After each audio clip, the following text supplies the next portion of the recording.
At ngayon punta naman po tayo mga kababayan dito naman po sa matinding komento ni Sir Ronald Aliamas patungkol po dito sa nangyaring kaguluhan mga kababayan diyan po sa Senado. Ano po kasi napakaliwanag naman po na sinasabi po dito na De La Rosa at point of no return amend ICC arrest warrant ayon po kay Liamas mga kababayan. So ito pakinggan po natin. Ronald Llamas, isang political analyst. Magandang umaga po sa inyo, sir. Good morning! Magandang umaga, Alvin, tsaka Doris. Kamusta kayo dyan? Puyat pa rin. Lalo na si Alvin, Lalo na siguro ikaw, puyat, nag-monitor din ito. Ano? Oh, by the way, so anong basa mo, Secretary? Pero pagbalik mo, baka si Robert na yung sasalo sa tandem ng bayan na kayo. Pero unahin mo na, anong basa mo sa nangyari? Well, masyadong suspicious yung mga nangyayari. Paano nung simula pa lang, bago pa nagkagulo, nagsasalita na yung mga ilang senador, katulad ni Bato, at saka ni Amy, at saka ni Alan Peter, na sila ay lulusubin na. At nagtatawag nga si Bato, di ba, na mag-rally sa kanya yung mga tao because lulusubin na sila at aatakihin sila. Kasi nga planted mga kababayan yung nangyaring kaguluhan kagabi dyan sa Senado. Planted na isang malaking drama. Ano po, planado talaga nila yan. So siguro yung tinutukoy na 4 na senator dito na nakatanggap daw po ng tip mga kababayan, nalulusubin sila, baka sila yung nagplano. Ano po na ganito yung gawin nyo para makakuha tayo ng simpatsya at the same time para makatakas etong si Senator Bato.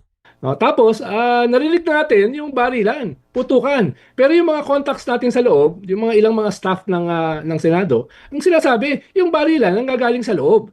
No? Wala namang, paano, alam mo naman na Doris at saka Alvin, yung Senado Opo. Pero yung guardia yan sa entrance. Mahigpit. Guardia niyan, no? Oo. Meron pa nga yung mga Marines. Yung mga Marines, hindi yun galing sa labas. Yun ay dati lang nasa Senado. At humingi pa nga na request si Alan Peter na magdagdag ng Marines. So mahirap pakapasok ang armado roon.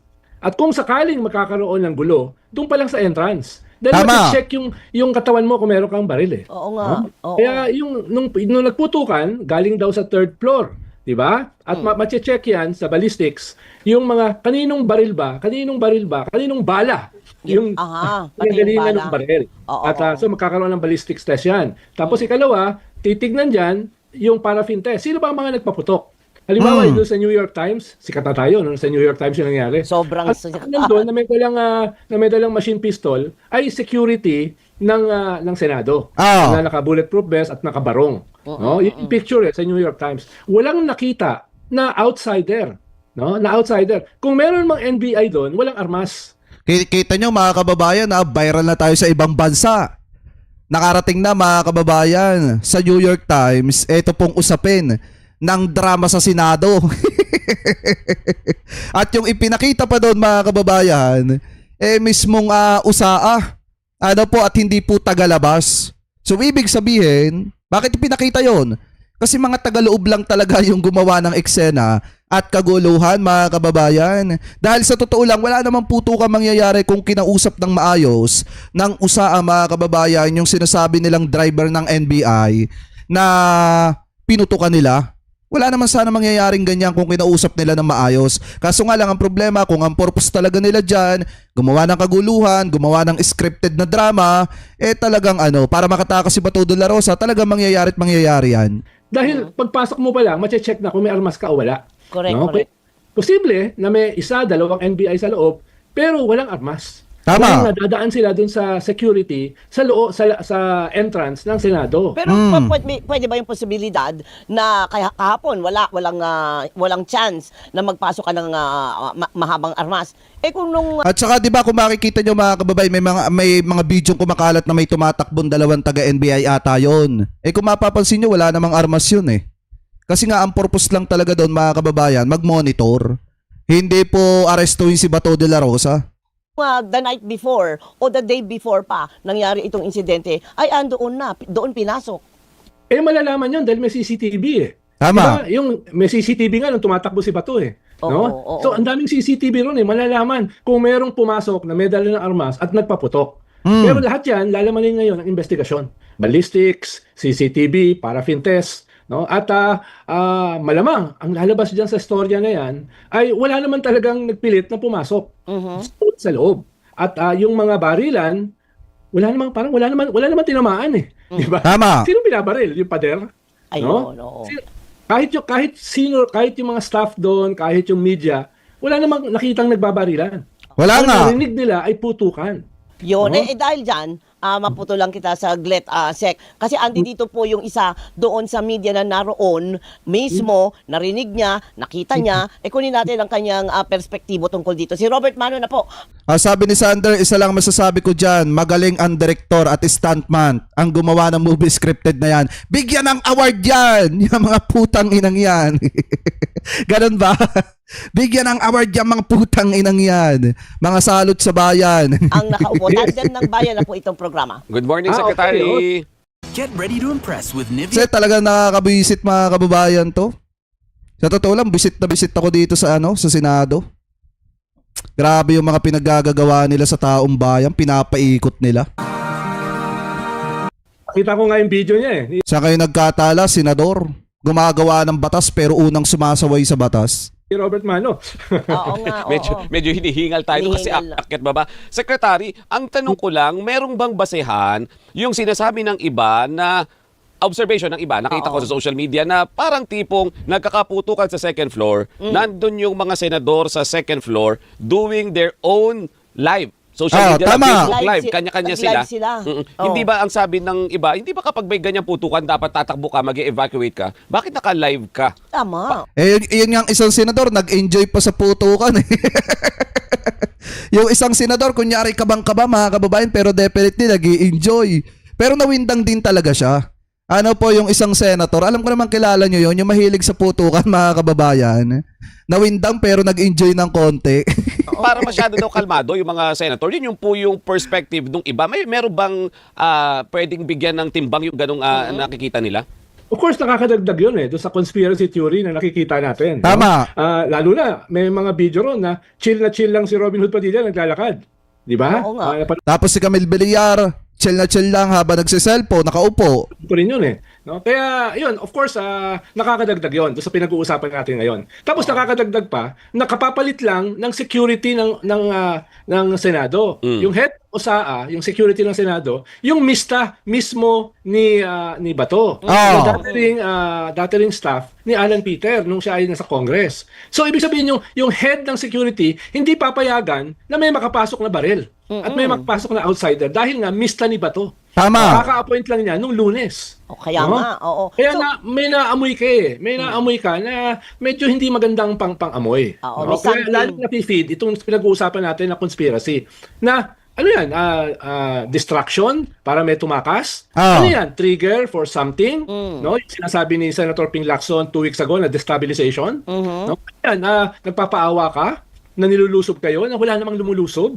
Pero para sa akin mga kababayan, since nakita nyo na naman yung resulta, talagang distraction to dahil may tumakas nga. At nangyari nga, nakatakas nga si Senator Bato. No? Lahat yan ay lalamanin ngayon ng investigasyon. Opo. Yung sinasabi kong investigasyon. Opo. At maraming corroborating evidence na parang sinasabi, parang kasinungalingan yung version ng nila Bato at saka ni Alan Peter at saka ni Robin Hood Padilla at saka si Aimee.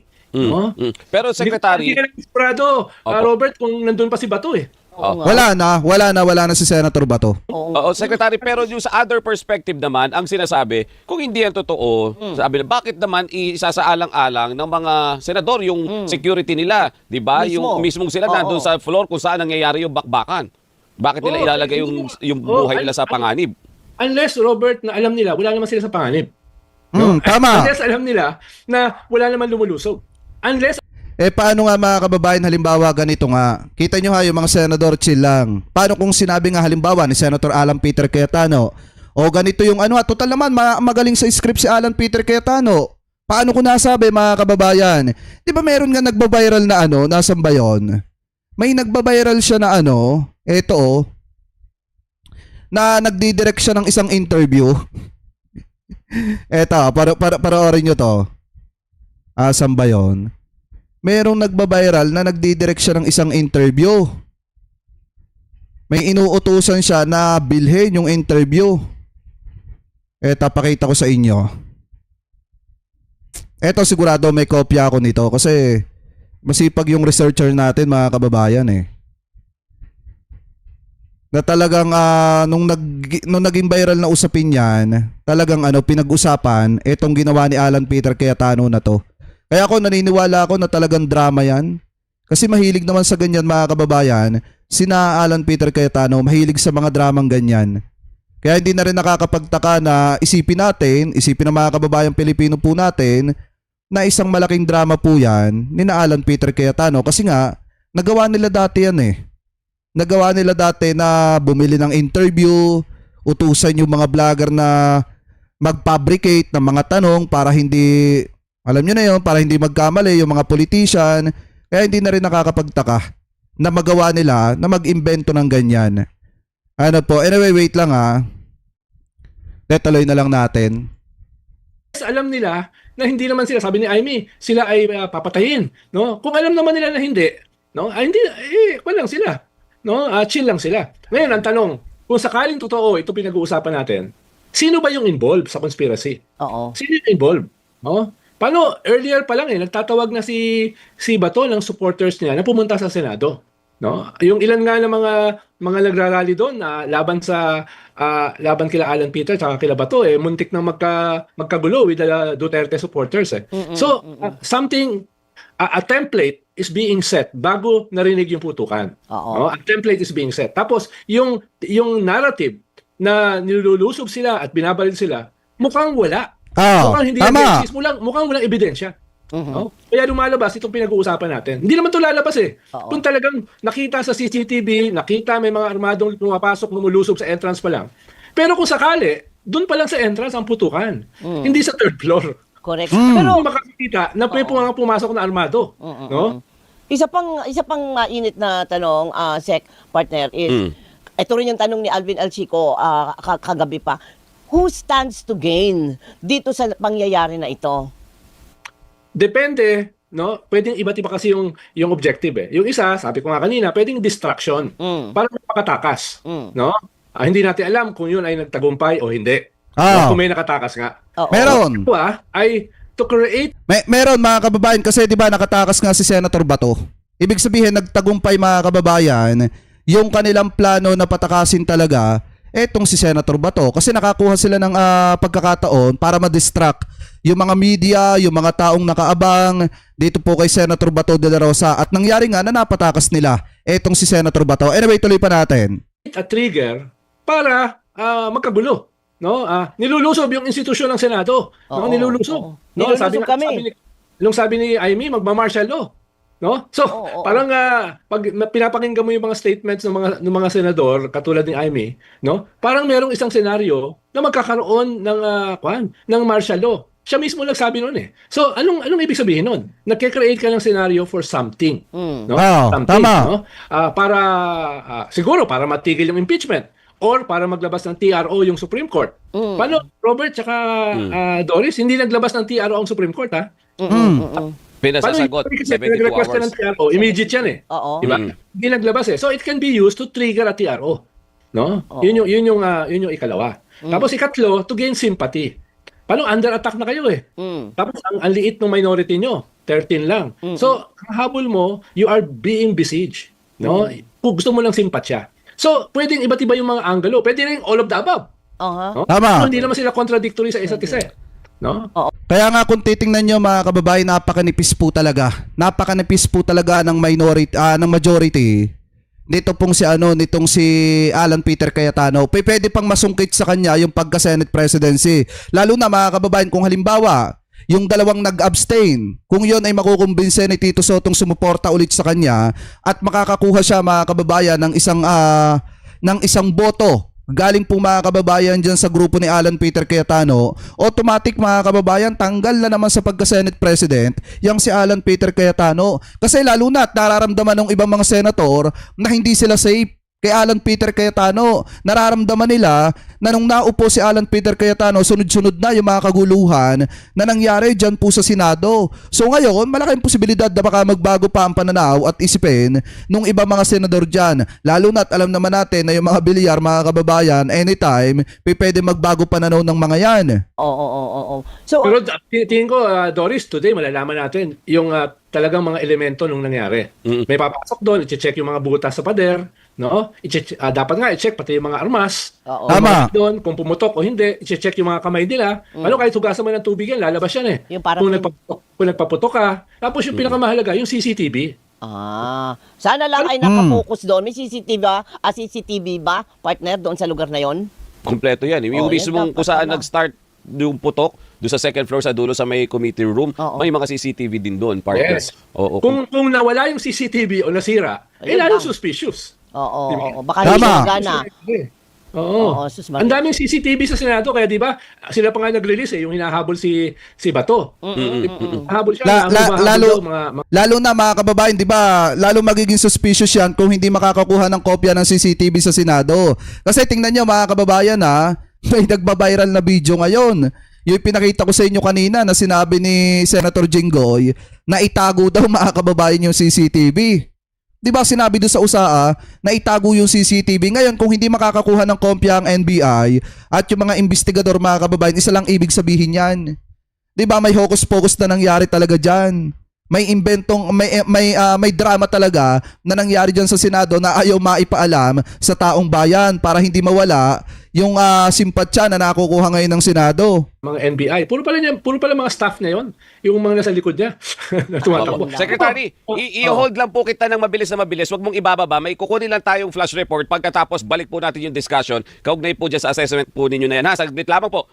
Balikan po natin ang batikang political analyst, si Secretary Ronald Llama. Sir, good morning po ulit. Morning. Masyado namang grabe yung introduction mo. Hindi naman tayo batikan.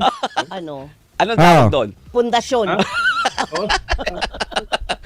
Parang si Doris, nakikichismis sa gilid-gilid. Ayo, nakikisaw-saw lang. Kasama-sama yung kwento.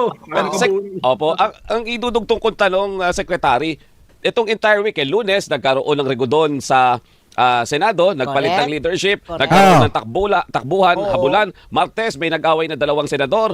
Kiko Pangilinan, Robin Hood Padilla, may part 2 kahapon na halos magpang-abot. Kahapon, may nangyaring... Suntukan daw. Oo. Kahapon, may nangyari din na putukan mismo sa loob ng Senado. Yan. Nakikita ba natin na medyo mako-consider unstable yung leadership with this mga incident na ganito out of control? Yan. Yes, paano nangyari lahat ito sa leadership ni Alan Peter Cayetano? Before ito, medyo ko lang problematic na yung Senado. Dahil sa mga investigasyon nila ng Blue Ribbon, yung mga witnesses, state witnesses ito nag-testify na may mga senador na talagang involved sa massive corruption. Yan. Tapos meron ka pang ICC na 2 senador yung kasama sa mga posibleng huhulihin. Tapos Sa totoo lang mga kababayan, malas nung ibang mga senator dito kasi talagang maaaresto sila. Image.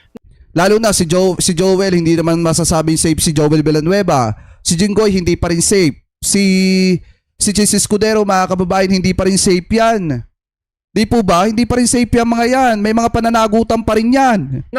ng Senado talagang gumuguho. Pero ito yung parang last straw Parang sirang-sira yung Senado nitong nakaraang linggo. Nitong linggo ito, hindi pa katapos Oo. Di ba? Tama. Lunes pa lang nagkakagulo na Kaya nga, oo, wala pang hindi pa tapos itong napanood natin. No? So, ito ba yung ibig sabihin ng liderato ni Alan Peter? No? Yan na. At lalo na pag nalaman natin dito sa mga darating na mga araw at darating na oras, ano ba yung talaga yung totoong nangyari dito sa barilan? No? Talaga bang nilusob sila kaya nagkabarilan? No? Sino ba talaga mga nagpaputok? At ano ba talaga ang agenda? Nakatakas ba si Bato o hindi? No? So, yun yung mga malalaman natin today or tomorrow. Correct. Yan. Ang problema, nakatakas na si Bato. Kaya nga yung Senado ngayon, matindi yung kahihiyan na pinagdadaanan. Naganganit na yung mga kababayang Pilipino po natin sa galit. Dito kay Alan Peter Cayetano. Kasi nga mga kababayan, hinayaan niya na makatakas itong si Senator Bato. Sobrang tindi yung binigay niya na protective custody. Na humantong sa point na pati pagtakas, hinayaan pa. Sa lalong madaling panahon. Pero Guguho yung imahe talaga ng Oo. Senado as an institution. correct. Pero nabasa ko tayo sa BBC, nabasa ko sa New York Times, Nasa Al Jazeera nabasa tayo. ko sa CNN, nabasa Oo. ko sa international Talagang parang pantay, Diba? parang Netflix miniseries. Correct. no? Pero sir, yun sa ordinaryong tao, pakialam ko kung gumuho ang imahe ng Senado. Hindi na, wala akong paki sa ganyan ang dami kong problema. So bakit ko kailangan problemahin ito? Yes, totoo rin naman 'yan. Pero alam mo, Doris, ang mga Pinoy, mahilig tayo sa telenovela mahilig tayo sa drama. Tama. Kaya lahat ng mga tao ngayon pinapanood dito, ano yung susunod na kabanata? No? Si Lito Lapid ba ay mamamatay? Oo. No? Parang probinsyano no? Oo.